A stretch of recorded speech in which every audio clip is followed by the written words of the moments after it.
रंगदारी ना फिरौती, अब यूपी नहीं है किसी की बपौती। रंगदारी ना फिरौती, अब यूपी नहीं है किसी की बपौती। राम राम दोस्तों, एक बार फिर से स्वागत है आपका मेरे YouTube चैनल यानी कि सच बाय तनु बालियान में। एक और सच लेकर मैं हाजिर हूँ। ये वीडियो सुना आपने? इसमें लिखा है न रंगदारी न फिरौती, यूपी नहीं है किसी की बपोती। ये बात योगी आदित्यनाथ ने कही है। अब योगी आदित्यनाथ ने ये बात कही है तो उस बात पर योगी जी अमल करना तो आपका बनता ही है, क्योंकि यूपी में जो हो रहा है उसे देखकर तो कतई नहीं लगता कि ये बात आपने कही है और आप इस बात को अप्लाई कर रहे हैं। दरअसल बात ये है कि योगी कहते हैं कि प्रदेश में माफिया और भ्रष्टाचारियों के लिए कोई जगह नहीं है, उसके बाद भी इतना भ्रष्टाचार हो जाता है। अब मेरा सवाल योगी आदित्यनाथ से ये है कि अगर ऐसा ही है जैसा आप कह रहे हैं, तो फिर सुप्रीम कोर्ट को ये क्यों कहना पड़ गया कि नोएडा प्राधिकरण के एक दो अफसर नहीं बल्कि पूरा तंत्र ही भ्रष्टाचार में डूबा है। और मैं आपको बता दूं कि ये पहला मामला नहीं है कि जब नोएडा के अंदर भ्रष्टाचार उजागर हुआ हो। ऐसे बहुत से मामले हैं जो आज से पहले उजागर हुए हैं, जिसके बारे में आप अच्छी तरह से जानते हैं। दरअसल बात यह है कि योगी राज में भ्रष्टाचार इतना बढ़ गया है, इतना फल फूल रहा है कि नोएडा के भ्रष्टाचार पर तो किताबें लिखी जा सकती है। वो भी एक नहीं, दो नहीं, तीन नहीं, न जाने कितनी किताबें लिखी जा सकती है। अब ये बात अगर किसी और ने कही गई होती तो योगी जी तिलमिला जाते और बीजेपी वाले तो भड़क जाते कि ऐसे कैसे कह दिया।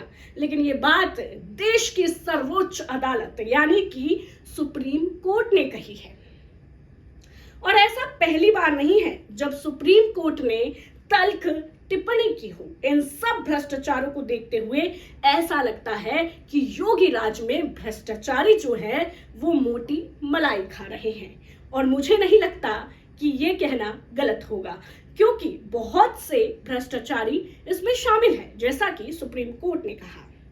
अब हम आपको बताते हैं कि आखिर देश की सर्वोच्च अदालत को योगी सरकार पर गुस्सा क्यों आ गया और किस मामले में योगी सरकार को कोर्ट की नाराजगी का शिकार होना पड़ा। क्या है पूरा मामला, चलिए आपको बताते हैं।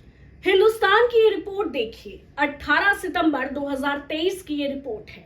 हेडलाइन में लिखा गया है, नोएडा प्राधिकरण के एक दो अफसर नहीं बल्कि पूरा तंत्र ही भ्रष्टाचार में डूबा हुआ है। नोएडा प्राधिकरण के 2 अफसरों और एक भूमि मालिक के खिलाफ एफआईआर दर्ज की गई थी। इन पर 7.26 करोड़ रुपए का मुआवजा गलत तरीके से देने का आरोप है। सुपरटेक के ट्विन टावर मामले के बाद मुआवजा वितरण फर्जीवाड़े में सुप्रीम कोर्ट ने प्राधिकरण पर फिर से तल्ख टिप्पणी की है। इससे प्राधिकरण के अधिकारियों की भूमिका जांच के घेरे में आ जाती है। सुप्रीम कोर्ट ने कहा है कि नोएडा प्राधिकरण के एक दो अधिकारी नहीं, पूरा तंत्र ही भ्रष्टाचार में डूबा है। मुआवजा वितरण में हुए फर्जीवाड़े की जांच यूपी सरकार द्वारा न कराए जाने पर भी कोर्ट ने नाराजगी जताई है। आगे हिंदुस्तान ने लिखा है, जस्टिस सूर्यकांत और जस्टिस दीपांकर दत्ता की बेंच ने कहा कि हमारे विचार में ये प्राधिकरण के एक या दो अधिकारियों के कहने पर नहीं किया जा सकता है। प्रथम दृष्टया संपूर्ण नोएडा सेटअप इसमें शामिल होता प्रतीत हो रहा है। शीर्ष अदालत इस मामले में एक विशेष अनुमति याचिका पर सुनवाई कर रही है। आरोप है कि भूमि मालिकों को गलत तरीके से करोड़ों का मुआवजा दे दिया गया है। देख रहे हैं आप, गलत तरीके से करोड़ों का मुआवजा दिया गया है। इस प्रकरण में एफआईआर भी दर्ज हुई, लेकिन नोएडा प्राधिकरण के अधिकारियों के खिलाफ कोई जांच नहीं की गई। एफआईआर दर्ज हुई, लेकिन उसके बाद भी अधिकारियों के खिलाफ जांच नहीं की गई। देख सकते हैं आप योगी राज में किस तरीके से भ्रष्टाचार फल फूल रहा है।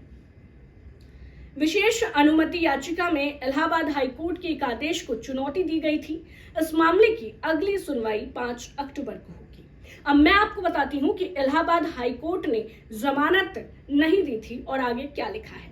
आगे लिखा गया है कि मुआवजा वितरण फर्जीवाड़े मामले में वरिष्ठ वकील पीएन मिश्रा याचिकाकर्ता की ओर से सुप्रीम कोर्ट में पेश हुए।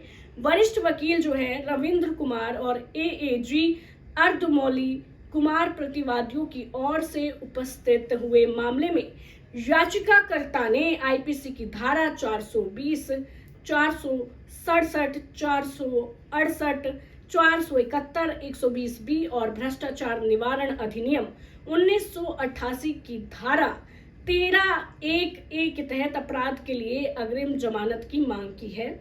इलाहाबाद हाईकोर्ट ने 16 जनवरी 2023 के आक्षेपित आदेश में सीआरपीसी की धारा 438 के तहत आवेदन को खारिज करते हुए कहा था, उक्त तथ्य को देखते हुए आरोपी आवेदन ने 7,26,80,427 रुपए के बड़े मुआवजे की सिफारिश की है।